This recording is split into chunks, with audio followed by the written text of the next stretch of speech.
नमस्कार दोस्तों, twin flames channelling में आपका स्वागत है। और इसमें मैं डेली आपके साथ जो सॉन्ग मुझे चैनल होता है वह डिस्क्रिप्शन बॉक्स में और कमेंट बॉक्स में लिखती हूँ। और मेरी खुद की जर्नी इस तरह की रही है, इसलिए मैं थोड़ा थोड़ा आपके साथ अपने खुद के एक्सपीरियंस भी शेयर करती जाऊँगी, ताकि मेरे एक्सपीरियंस से कुछ लोगों को मदद मिले।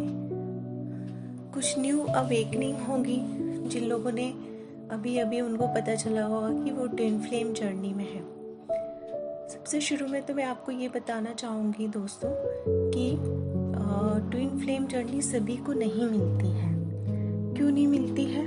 क्योंकि इस जर्नी में जब आपकी स्टार्टिंग होती है और उसके बाद जो आपका सेपरेशन फेज आता है, उसमें आपको इतना पेन होता है कि वो बिल्कुल ऐसा लगता है जैसे किसी ने आपके दिल को चीर दिया हो। एकदम आपका दिल टुकड़े टुकड़े हो जाता है, ऐसा लगता है जैसे छलनी हो गया हो पूरा दिल आपका।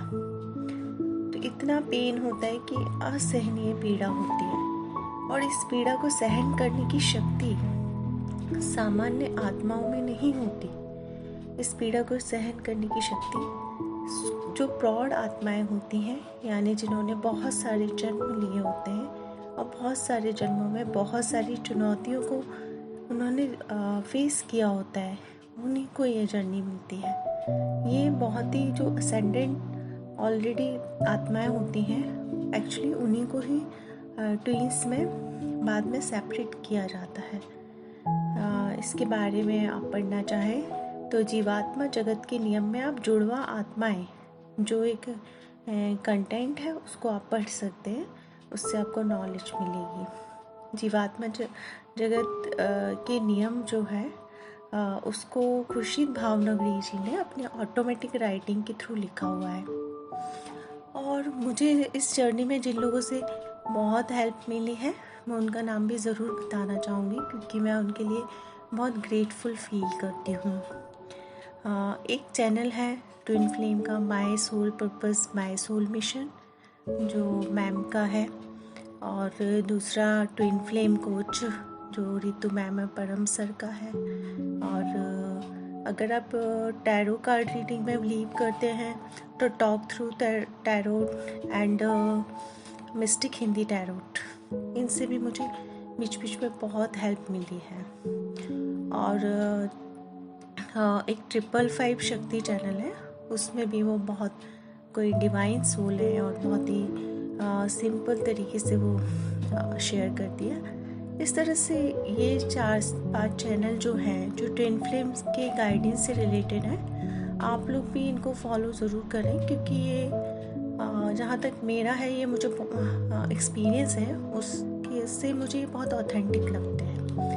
और मेरी जर्नी के टाइम पे जब मुझे बहुत ज़्यादा ऐसा फेलियर फील होने लगा था, मुझे लगने लगा था कि मैं शायद गलत ही जा रही हूँ और मुझे उस चीज़ पे फेथ करना बंद करके दूसरी साइड देखना चाहिए। तो इन सब से मुझे बहुत हेल्प मिली, और अपनी जर्नी पे कंटिन्यू रहने में मुझे एक जो एनर्जी मिली वो इन चैनल्स के थ्रू मिली। इसलिए मैं चाहूँगी कि आप लोग आजकल बहुत सारे चैनल्स लोग खोलते जा रहे हैं, वो खुद भी ट्विन फ्लेम जर्नी में नहीं है, और एकदम अपने हिसाब से वो लोग आपको बातें बोलते हैं। उससे क्या होता है कि हम मिसगाइड भी हो जाते हैं। तो सबसे पहले तो खैर अगर आप ट्विन फ्लेम जर्नी में हैं तो आप खुद ही सही चैनल्स को पहचान जाएंगे। तो उसके लिए आई थिंक मुझे बहुत डिस्क्राइब करने की ज़रूरत नहीं है। न्यू अवेकनिंग के लिए मेरा यही है कि जिनको अभी अभी पता चला है कि वो ट्विन फ्लेम जर्नी में है, तो उनको एक तो बहुत ज़्यादा पेशेंस रखने की ज़रूरत होती है।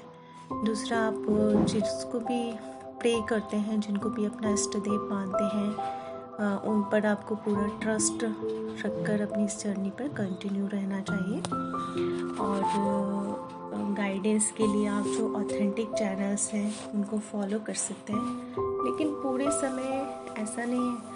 एक्चुअली जब स्टार्टिंग होता है तो बहुत ऑब्सेशन होता है, और उस ऑब्सेशन में हम सबसे बड़ी गलतियाँ जो करते हैं वो है बार बार अपने पार्टनर को ऑनलाइन देखना, उसको चैट करते रहना, पूरे टाइम उसके फ़ोन का वेट करते रहना और पूरी तरीके से उस पर डिपेंडेंट हो जाना, अपने इमोशन को उस पर डिपेंडेंट कर देना। उससे हमें बहुत ज़्यादा प्रॉब्लम होती है और हम बाकी चीज़ों पर ध्यान नहीं दे पाते। तो धीरे धीरे करके हमें उस ऑब्सेशन से बाहर आना चाहिए। उसका तरीका ये है कि आप अपने अच्छे दोस्तों के साथ भी टाइम स्पेंड करें, अपने क्रिएटिविटी में अपने माइंड को लगाएं, अपने आप को इम्प्रूव करने में अपने माइंड को डाइवर्ट करें और धीरे धीरे अपनी इस हैबिट को, ऑनलाइन देखने की हैबिट को या डीपी को बार बार देखने की हैबिट को या फिर बहुत ज़्यादा इमोशनल होना, ये सारी चीज़ों को आप धीरे धीरे कंट्रोल करें। आपको अपनी किसी भी फीलिंग्स को मारना नहीं है, आपको फीलिंग्स को कंटिन्यू रखना है, लेकिन उनको सेटल करना सीखना है।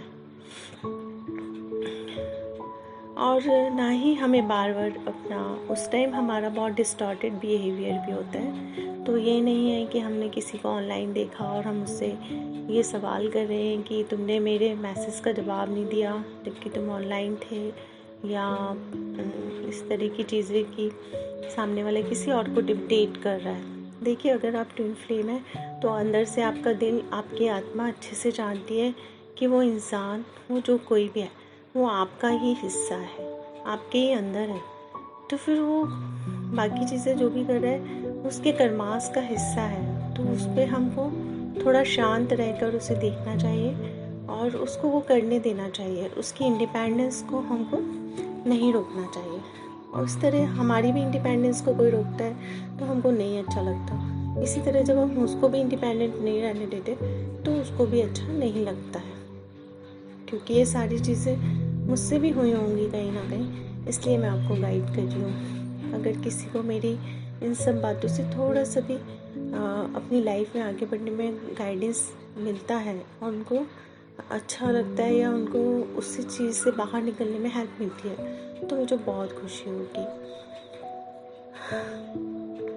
नेक्स्ट, आप जो भी कमेंट बॉक्स में आप डाल सकते हैं कि आपको किस चीज़ पे गाइडेंस चाहिए, तो मैं आपको ज़रूर गाइड करूँ।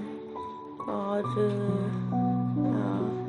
मैं जानती हूँ मेरा मेन लाइफ पर्पस जो है वो ट्विन फ्लेम से रिलेटेड गाइडेंस से तो नहीं है, क्योंकि वो बहुत सारे लोग बहुत अच्छा गाइडेंस ऑलरेडी दे रहे हैं, तो उनके लाइफ पर्पस में वो शामिल है। मेरा जो लाइफ पर्पस है वो आगे जाके मैं आप लोगों से शेयर करूँगी, वो मुझे पता है, लेकिन अभी मैं शेयर नहीं कर रही। और आप लोगों की कोई भी क्वेश्चंस होंगे तो उनका आंसर ज़रूर मैं दूँगी। जिसका भी आंसर मेरे पास होगा उसका आंसर मैं दूँगी। इसके कोई चार्जेस नहीं है। और मैं कमेंट बॉक्स में आप अपना नंबर मैं आपसे कांटेक्ट कर लूँगी, कैसे भी एक प्रॉपर चैनलिंग के थ्रू, और आपके क्वेश्चंस के आंसर ज़रूर होंगे। थैंक यू सो मच दोस्तों। आज का सॉन्ग मैं डाल रही हूँ, उसको सुनिएगा और खुश रहिए। Be happy always. God bless you.